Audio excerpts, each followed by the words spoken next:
नमस्कार, मैं हूं अंजलि और आप देख रहे हैं यूपी न्यूज 24। केंद्र सरकार में गृह तथा सहकारिता मंत्री अमित शाह के शुक्रवार को भोपाल दौरे पर देश के सभी राज्यों में कॉमन सिविल कोड लागू करने का संकेत देने के बाद से उत्तर प्रदेश में भी इसको लेकर माहौल बनने लगा है।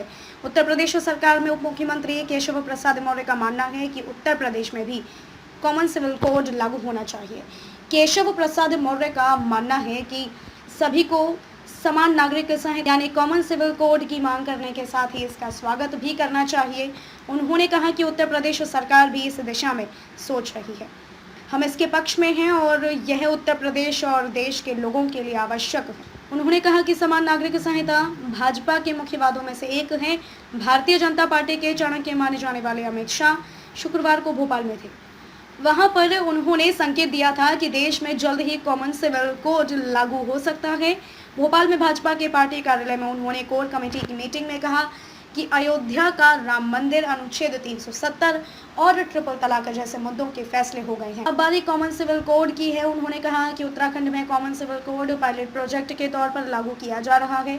ड्राफ्ट तैयार किया जा रहा है। इसके लागू होने से देश में शादी, तलाक, उत्तराधिकार, गोद लेने जैसे सामाजिक मुद्दे एक समान कानून के अंतर्गत आ जाएंगे। धर्म के आधार पर कोई कोड या अलग व्यवस्था नहीं होगी। संविधान का अनुच्छेद 44 से बनाने की शक्ति केवल केंद्र सरकार संसद के जरिए ही लागू कर सकती है। देश की आज़ादी से पहले हिंदू और मुस्लिमों के लिए अलग अलग कानून लागू किए गए थे। सबसे पहले महिलाएं इसके खिलाफ खड़ी हुई।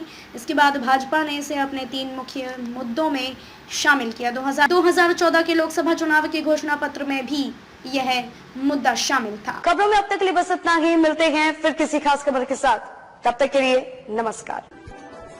यूपी न्यूज 24 चैनल को सब्सक्राइब करें व बेल आइकन को प्रेस करना ना भूलें, जिससे आगे आने वाले वीडियो का नोटिफिकेशन आप तक पहुंच सके।